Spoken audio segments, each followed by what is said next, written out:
नमस्कार, नमो नमः। स्वागत है आपका एक बार फिर अपने प्रवेशिका संस्कृत व्याकरण के YouTube चैनल पे। ये हमारी क्लासें सिर्फ और सिर्फ विशेष रूप से प्रवेशिका यानी कक्षा 10 के लिए बनाई जा रही हैं।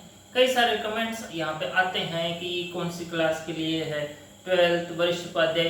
बिल्कुल भी ऐसा नहीं हो सकता है। वरिष्ठ उपाध्याय में अलग चीज हो या फिर कॉलेज में अलग चीज हो।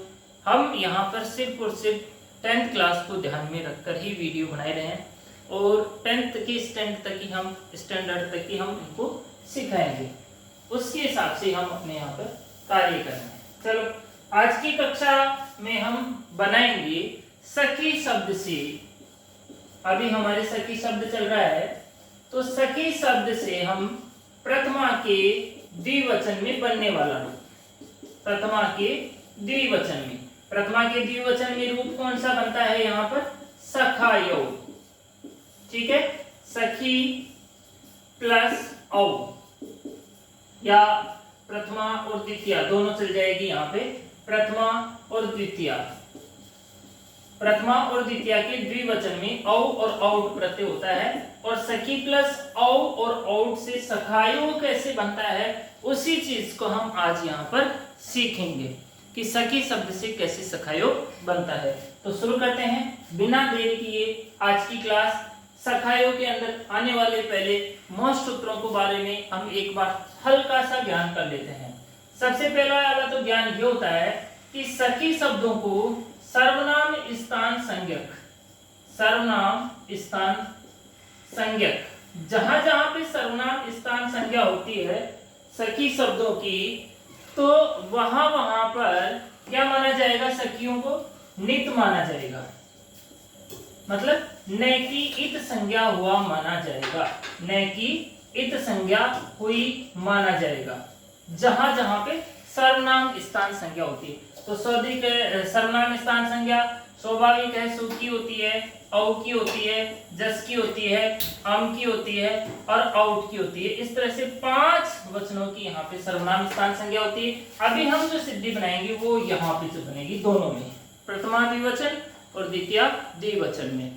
ठीक है, तो इनको अब क्या माना जाएगा? नित माना जाएगा। मतलब ऐसा मान लिया जाएगा कि इनमें न की इत संज्ञा हो गई है, होती कहीं भी नहीं है। पर पाणिनि जी कह रहे हैं तो वैसा मानना पड़ेगा, नहीं मानने हुए तो आप आगे चल ही नहीं सकते अपन। तो इस चीज को हमें मानना पड़ेगा कि यहाँ पे न की इत संज्ञा हो गई है। सखी शब्दों के साथ थोड़ा सा अन्याय, एक बार फिर काम हुआ नहीं, फिर भी मान लिया जाए। चलो, अब न की इत संज्ञा मान लेते हैं हम यहाँ पे। तो फिर जैसे ही हम न की इत संज्ञा मान लेते हैं तो एक सूत्र आता है अचो नीति। वैसे ही जो न की इत संज्ञा मान लेते हैं वो कौन सा सूत्र है? सख्युर संबुद्धो, है ना। अचोनीति सूत्र वो कहता है कि जहां पे ये की और न की इत संज्ञा हो जाती है। कौन सी संज्ञा हो जाती है? इत संज्ञा। जहां पे न की और न की इत संज्ञा हो जाती है तो उनके जो अच का जो अंग होता है उसको मैं वृद्धि करता हूं। यहाँ पे क्या करता है? ये वृद्धि करता है। जहां पे ये की न की इत संज्ञा हो जाती है तो वहां पे ये वृद्धि करेगा। तो ई को आई करेगा, ऊ को औ करेगा, इस तरह से री को आर करेगा। ये होती है वृद्धि। ठीक है, तो अब ये दो ही सूत्र, जो एक सूत्र है वो यहाँ पे मैं लिख देता हूं कौन सा है। वो सूत्र है सख्युर संबुद्धो। ये दो सूत्र यहाँ पे काम में आने वाले हैं, पहला और दूसरा। चलो अब हम शुरू करते हैं हमारी सिद्धि। सखायो कैसे बनती है? देखो, सखायो बनाने के लिए सबसे पहले हम शब्द लेंगे सखी शब्दार्थ। सखी शब्दों की हम सबसे पहले प्रातिपदिक संज्ञा कर देंगे। अर्थवत धातु रे प्रत्ययः प्रातिपदिकम इति सूत्रेण प्रातिपदिक संज्ञा करते हैं। यहाँ पे प्रातिपदिक संज्ञा हो जाएगी। जैसे ही प्रातिपदिक संज्ञा होगी सूत्र आ जाएगा सोव जस माउट।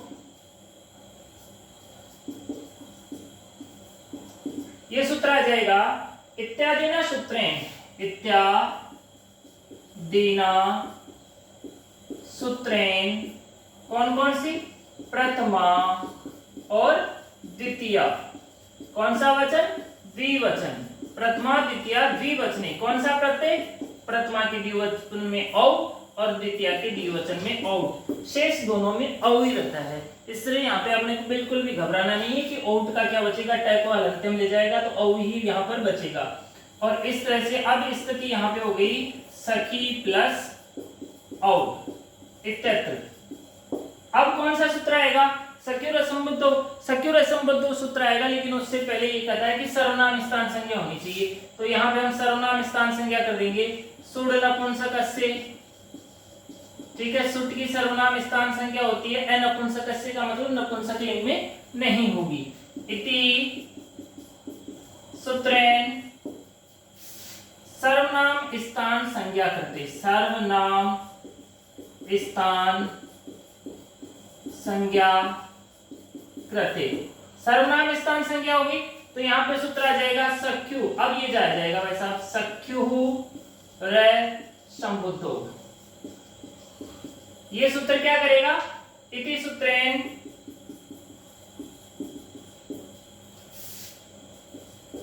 निवत् कृते। मतलब यहाँ पे काम कोई नहीं करेगा, ये करेगा कि यहाँ पे मान लिया जाए भाई साहब की नेकी इत संज्ञा हो गई है, नहीं हुई है फिर भी हो गई है, मान लिया जाए। जिद्दी सूत्र है, जैसे ही मानते हैं तो ये भाई साहब आएगा ही आएगा। फिर अचो